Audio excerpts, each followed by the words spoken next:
Okay, so when we talk about how long does it really take, what do you think we're actually talking about? How long does it take to heal? How long does it take to feel awesome? How long does it take to be the best you can be?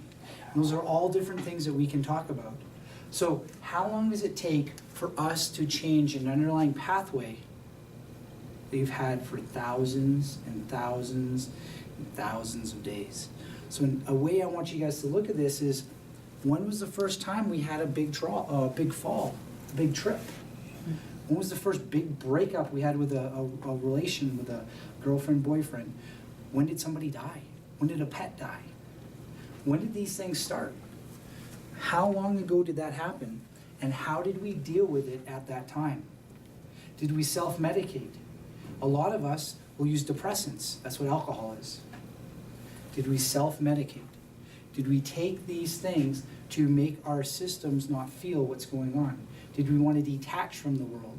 And a lot of people do this. There's different things people do to detach. They'll gamble. They'll be addicts to different things like sex, drugs. They'll actually one of the big detachers, and most people don't know this, ADD and ADHD are actually ways to detach from reality. So what ADD actually is a way for your brain to go into a defense posture where you go into sleep. You actually go into a theta dominant brain function. What that means is theta is light sleep. So you go into a light sleep mode, and it's a way for the body to detach away from the stressful environmental factors that hurt us. So that means that we're literally detaching. So if we're in sleep mode, what would we need to do to wake ourselves up so we can actually think? Well, guess what the kids do? They run around. They run around and move really, really quickly because they're so detached from reality that they have to move a lot to stimulate their brain enough so they can think and feel normal. Another one is ADHD. So ADD is completely different from ADHD. And if you medicate them the same, you will have big problems. Because ADD is sleep mode. ADHD is hypervigilance. And these are the people that, if you go like that, they go squirrel, where? Silver thing, shiny. They get very distracted very easily. And what that is a brain that's learned, okay, I'm not going to detach. I'm going to be awake and I'm going to be alert for everything. And I'm be on guard and I'm ready. And it'll never get me again. And that's how ADHD happens. So you're literally hyper-vigilant, hyper-aware. All of these are defense postures for a stress that's happened in our life. Was it physical? Was it chemical? Was it emotional? These are ways our body reacts to try to heal us or help us. Now, if we stay in these defense postures for a long enough time frame, specifically ADHD, it will actually wear out our nerve system. We'll become over-aroused and our nerve system will literally become exhausted. And what I mean by that is if we're always on go mode, we're always looking, somebody's always going to get us. What that's called is called sympathetic tone. You guys heard of that one before? Mm-hmm. Or general adaptation syndrome is what it's called. That's from Hans Selye. So real simplistically, fight or flight. That's stuff we learned in school. You're in defense mode. You're either going to get ready to fight off that tiger or you're getting ready to run away. And if you're stuck in that state, which is that ADHD, that hyper, over-aroused state, what happens is your nerve system is always firing at full octane. It's never able to relax. These are the people that wake up right in the morning and they're right out of bed. They're boom, bright-eyed, bushy-tailed, right out of bed because they can think of everything. And if they do it long enough, then they won't be able to do that anymore because their body is literally so overwhelmed that it can't heal. These are the people that usually have very little dreams or don't dream at all. The reason why they don't do that is because dreaming happens when you're in that light sleep mode, which is theta. Now, you guys are all looking at me kind of weird, so I haven't explained the brain waves yet, so we'll go through that. So, beta is up here. This is high energy, very high. Then we have alpha. This is meditation. This is healing. Then we have theta. This is light sleep. And then this one is delta. This is deep sleep. So that's like REM sleep? REM means rapid eye movement. Yeah, but you would experience that in Delta only? Actually, REM is okay. So what happens in REM is you actually go up into beta and will go into an SMR state, which means that you're defragging your brain, you're sending information to different places. REM sleep's really important because it'll take all the information that you have for that day, and it will send it to the parts of the brain that are using it. So REM is actually when you go from delta into a specific subset of beta, which is on the lower end of beta. And it's for getting rid of it. And it actually, in REM sleep, you actually become paralyzed. You can't move. But your eyes go really, really quickly and move around. Mm-hmm. So that's what happens is you're in delta, but go up to beta and you fluctuate. I actually just read the journal on that yesterday. Mm-hmm. But these stages have to be go through linearly, which means they have to go step by step by step. So for proper sleep, you have to go like this and then come back up and go out of it. So have you ever been woken up and you're just groggy all day? Mm-hmm. It's because you're hanging out down here. You're woken up there, and then you can't kickstart your brain, and it's just not working right. So you got to stimulate it. And that's why people take stimulants and different things, but it just doesn't feel right. It's because your body is stuck in a specific brain function. So what happens here is this. If you get stuck here, you burn your nerve system out. Now guess where 90% of the US hangs out? Right here? Right up here. They hang up in beta. Now, have we ever heard that yoga will help heal people? Meditation will help heal people. Guess where that is?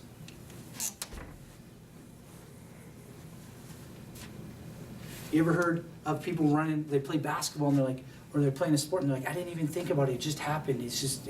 I don't even know where it came from. It's subconscious. It's because they're coming from alpha. In a state of alpha, you're not cognitively aware of what you're doing, you're just doing it. Because you're in that zone, that meditation. If you've been in playing any sports, it's like that perfect home run, or that perfect golf ball, or that perfect kick, or that perfect putt, or that perfect instrument. It's been trained into you for so long that you subconsciously just take over. And that's why you live here. And alpha is where major healing happens. But here's the interesting thing. Just read a study on this, and it said people who have sleep disorders also have vitamin D deficiencies. So guess where the vitamin D is absorbed? Right here in theta. And vitamin D is directly linked to 2,000 genes being activated. Vitamin D consumption is linked to things such as MS, things such as, you name it, an organ disorder. And you can look up vitamin D deficiency online and you'll have plethoras, you'll just have lines and lines of stuff. The reason why it happens is because we don't get into theta. Theta is where healing has to happen as well. So if you can't get alpha, theta, and then delta and go through it properly, you won't heal. Guess how average America lives? This is how they live. I go really, really hard all day long, get really stressed out, and then I go right down to delta because I'm so exhausted I can't do anything. And then I wake up and I go really, really, really hard, and then I go here. And I go really, really hard, and I go here. So they do something that will help them get a little bit into alpha. Yoga. Changed my life. Meditation.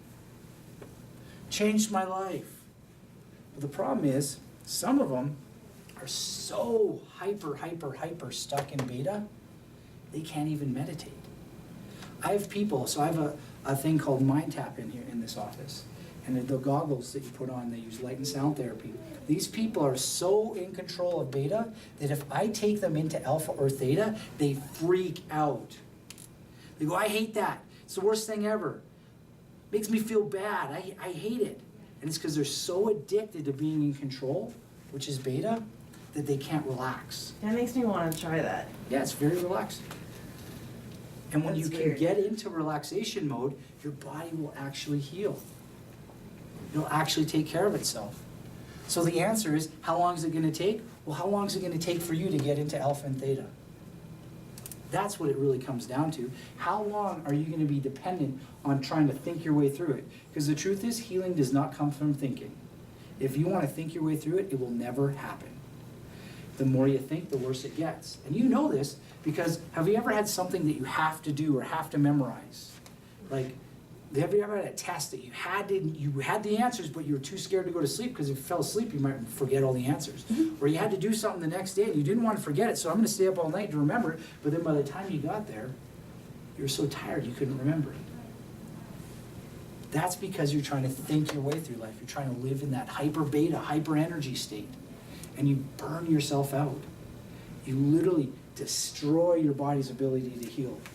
Because when you're stuck here, you're literally using all your energy stores at a fast pace. So we can attune this to like a fire. So if we have a fire and we have a cord of wood, I don't know if you guys know what a cord is, but it's a specific section of wood and how much it is. If we have a cord of wood, and if we want to stay warm for the whole winter, are we going to light that whole pile of wood on fire, or are we going to burn it slowly? Slowly. Exactly. But this is how we live. I got to do stuff today, so I'm going to take that whole pile of wood and light it on fire, and I'm going to be warm. And then when that wood's gone, we don't have energy anymore. So guess what happens? We go right into Delta and we pass out. We're so tired that as soon as we touch the bed, we're out like lights, literally off. And then you can't heal because majority of healing happened in these two stages, alpha and theta. And if we can't slowly get into there and get into a state where we're actually taking care of ourselves, we won't heal. So to get into these states, there are different modalities that we use in this office. Specifically for me, because my training is of a chiropractor, I use chiropractic to actually train the brain to go into parasympathetics. Now what parasympathetics are is turning down beta and helping alpha and theta and then delta turn on. So you go, well, how does that happen? This is the cool part. So when you have these brain waves, there's scans on an EEG or an encephalograph test. And if beta's up really, really high, it's going here.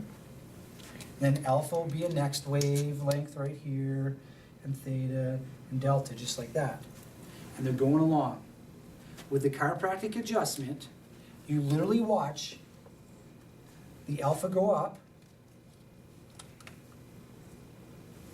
and the beta go down instantaneously with a proper adjustment. That means, and we've had neurologists talk to us about this, that means you instantaneously change the person's concept of reality and how they think. When you change the brain waves, you change how the person works. So when you take the person and you adjust them and instantly their high stress goes away and their relaxation goes up, they change. When the neurologist saw what a chiropractic adjustment could do, they go, this is insane, this must be wrong, and they did it multiple times. Because they couldn't believe that an adjustment, a specific adjustment done at the right time in the right place, could change the neurology or could change how you think. And it changes how you think because it rewires your brain. It causes what's called potentiation, which means nerve growth to happen. And when that nerve growth happens properly, your body will heal. So the goal is, for me, is to actually change the way your brain functions and to change the neural pathways. And by adjusting, you changing the frequency to which your body works at. So if you're stuck up here in beta all the time, that's called being in hyper stress mode, and then you start getting sick. 95% of all disease is being caused by being stuck in this high stress mode. If we can take you out of that stress mode, and that's what an adjustment will do, because it will literally do a pattern interrupt. It'll go, if you're stuck in beta going, I gotta think, I gotta think, I gotta think, I gotta think, I gotta think, I gotta think, and I adjust you, it instantly reboots your brain. And it says, okay, where do we really want to be? Okay, let's calm down. And will cause those waves to change. And that reboot will cause you to start healing. The other thing that I'll use is the mind tap or the brain tap. And what it is, it's a way to entrain which means you take, now have you ever heard of resonant frequencies before? Where one frequency, if it makes enough, it'll actually vibrate. Like you ever heard of those people who sing and then the glass will break? That's because the frequency they sing at is the same frequency as the glass and then it fluctuates too quickly and breaks. What happens is with the goggles, it takes the frequency of alpha, theta, or delta and entrains your brain into it. And that's how we get you in there. Is we literally adjust you and then we take you and say, this is how we want you to be, try it out. And if you're plastic enough where you can relax enough, you'll actually go into that state and relax. But we have those people that are hypervigilant and they live in beta and they're so in control, they can't handle that. Because they're so used to being sick that being something else would make them uncomfortable. So if you do the glasses and you're like, I don't like it at all, it means you're so hypervigilant, you can't relax. You don't know how to relax. Don't take it as a bad thing. It just means you're so protective because the world's scary that we got to be on protective mode all the time. Does that make sense? Ladies and gents? That was good. All right, so what I'm saying here is this. How are we going to change your brain? Because the ultimate function of what I do is to change the way your brain functions, to change the frequency that you live your life in. Now, we still need you to have beta, because if somebody comes up and is driving in front of you, we don't want you in light sleep mode or meditation mode when you got to react quickly. We want you to be able to react quickly when you have beta, but I don't want you to live in beta. I want your dominant brain functions to be at a specific frequency.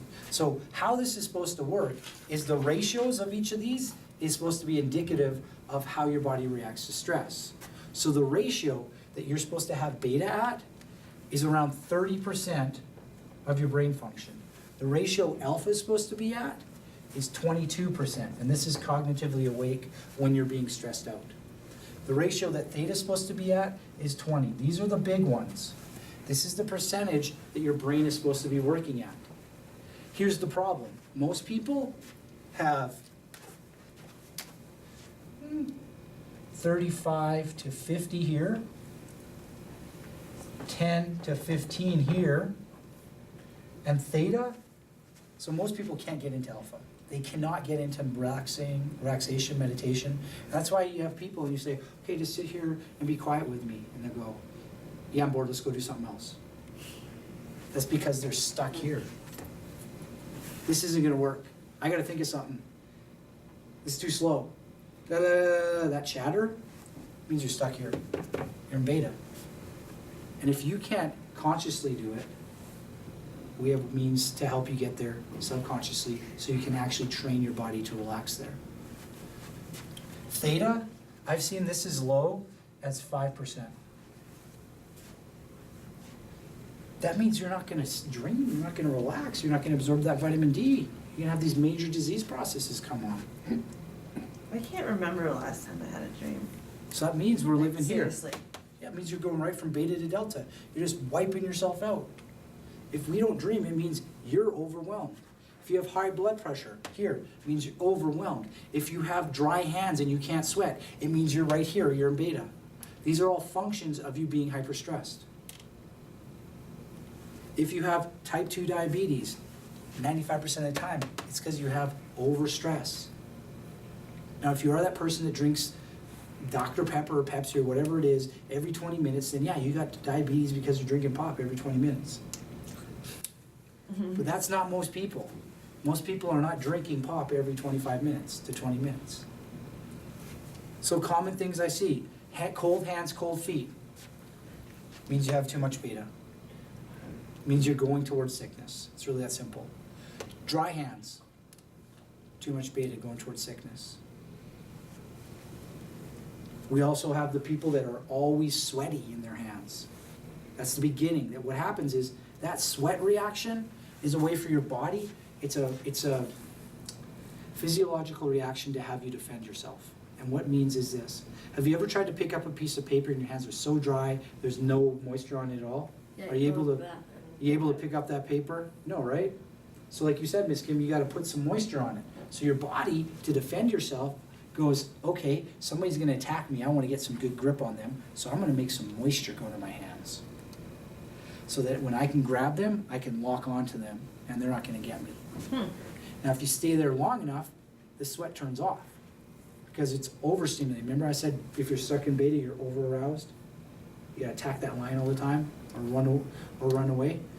If they turn off, it means you've literally got such a stressed nerve system that you are turning your body systems off. If you know somebody that has any bowel problems, Crohn's disease, ulcerative colitis, all of these things, the bowel, so if we look at the body as a way to conserve energy and do what's best for it at any time, if it thinks it's being attacked, is it gonna put energy into reproduction? No. No, because that's a waste of energy, right? That's long-term thinking. We gotta think about running away from that lion now, or that bear. Is it gonna put any energy into digestion? No. No, we gotta run away from that stuff now. So guess what happens? If we're constantly being stressed, the bowel does not heal. We have reproduction issues, it means we're not getting pregnant because we're so stressed that our body says, why would we do that? We're trying to run away from the lion every day. It's literally stopping us from having children. And that's why you see people and they come in and multiple chiropractors will tell you, I adjusted this lady and then she got pregnant. Well, how is that possible? That doesn't make any sense. How can you just push on the back and it does anything? It puts them into alpha. The adjustment takes them into relaxation mode, parasympathetic. And then the body goes, oh, well, we can put resources into reproduction. We can put resources into bowel function. Let's heal it. Let's make everything work correctly. Then your Crohn's disease, your IBS, your irritable bowel, whatever you want to call it starts going away. Even people that have things such as gluten intolerances, and this is very prevalent nowadays because everybody's stressed out, it's because your bowel can't heal. It'll allow the gluten protein to go through the bowel into the bloodstream. And then guess what? Your body attacks it, and now you have an intolerance to it because it's seen as foreign. It's seen as a bad thing. So your immune system attacks things that it doesn't see as normal or natural. And if it isn't digested correctly and it goes in, it'll see it as a foreign body, like a bacteria, and then it'll attack it. So why are all these things happening? Because we're so stressed out that we don't think we can do anything, so we gotta attack everything. So the answer is, it's gonna take as long as it takes you to understand that until you relax, you're never gonna heal. And we live in such a big society of crazy thinking that we think to be informed, we gotta watch television. Now here's the problem with that is that television runs on beta functioning. Have you ever noticed you turn on the television show, specifically the news, and you feel your heart rate go up every 10 to 15 minutes or every five minutes? No. Start watching, you'll literally feel your heart rate go up, you'll feel your hands get... watch the news. Yeah, watch it. You'll watch your heart rate go up and your hands get sweaty. What they do is they feed on this sympathetic tone. So they use specific music that puts you into defense posture. And what happens when that happens is you get an adrenaline rush. So you become addicted to that feeling. The television is working on your physiology. It goes, creepy. yeah, it's real creepy. But if you want people to be addicted to watching the news, why don't we make them addicted? So we mess with their physiology. If you listen to the noise that comes out of the sound they use, the blurps, what visuals we see, and here's the thing that most people don't know. When you watch television, your body goes into theta. So you go right into subconscious, so it talks right to your subconscious. No. Yeah. Yeah, you can look it up if you want. It literally puts it right in your subconscious. So it goes, okay, you're subconsciously watching this, and then you get an adrenaline rush, so you go to beta, and then you go back to theta and beta and theta and okay. theta and beta. So it subconsciously tells you what you're supposed to think. These are just the ways we're being manipulated as a society.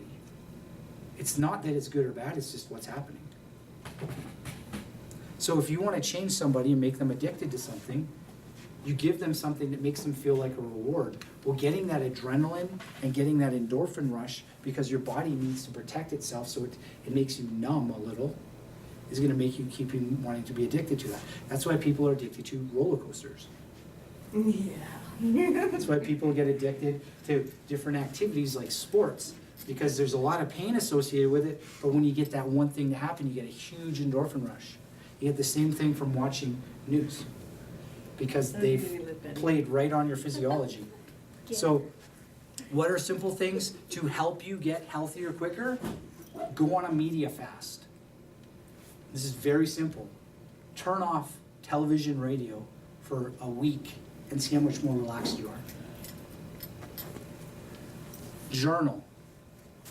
Journaling is a way to take the things that you've been going through for the day and stop your beta from having to hyperfunction and allow you to relax and go, okay, I got everything written down, I don't have to remember it, now I can go to sleep.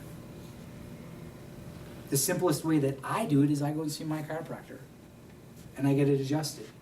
And within 2 to 5 minutes, my brain is entrained or changed to go into the alpha and theta state. And I also use the glasses or the entrainment technology I have in my office, which is Mind Tap or Brain Tap.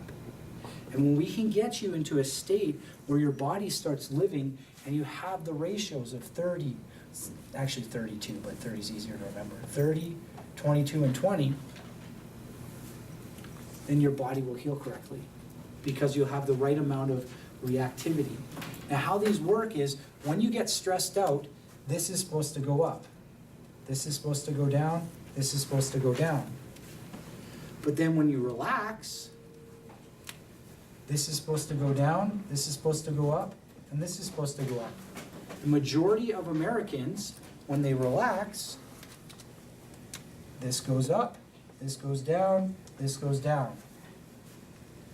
So the problem is we're supposed to go up with stress, down with relaxation. But what we do is we go up with stress, and then we go down and down with relaxation because we've been trained ourselves that being on guard is going to protect us. And that's that ADHD and ADHD tendency. And then what happens is if you overstimulate the brain past that, guess what that leads to? PTSD. What that means is your brain can't adapt at all, so it erratically moves. And it doesn't go up and down normally, it doesn't go up and down, it'll go up, down, and then down, down, and it doesn't know how to react to any stresses. And that's when the brain is literally running around and not knowing what to do. And then if you stay there long enough, then you get major degenerative processes, such as diabetes, MS, ALS, cancer, Epstein-Barr, Guillain-Barré, or not Guillain-Barré, Epstein-Barr, fibromyalgia. What's that? Epstein-Barr, what? It's an autoimmune problem. All of these are because the nerve system is so strained or so burnt out that it can't communicate properly. So the simple way to answer you guys is this. If we can balance these, you can heal. How long it takes is how long you're going to balance it. I've had people balance this in 5 adjustments. I've had other people 10 years. It just depends on how addicted you are to how you feel and how addicted you are to how you want to react to reality. That's what it really comes down to. And how long have you been in that state?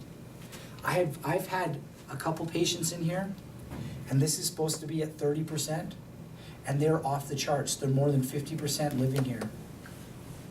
And these are people that are in their 20s who have high blood pressure, who have cirrhosis of the liver, who literally, I had one lady, she's 28, had high blood pressure, cirrhosis of the liver, type 2 diabetes, and the liver was so sick that she had jaundice. That means she wasn't able to get rid of the bilirubin, and her eyes were yellow.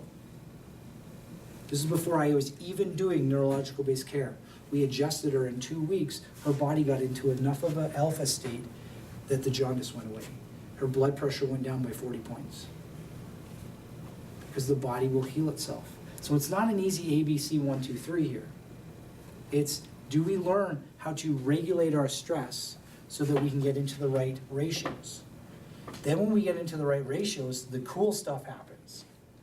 Because then you can actually start upregulating the body to function quicker. And then we start talking about brain balance, and we can go into that next class on how the body will heal and how the brain will actually communicate side to side, and how side to side communication is related to things such as scoliosis and different female and male related disorders.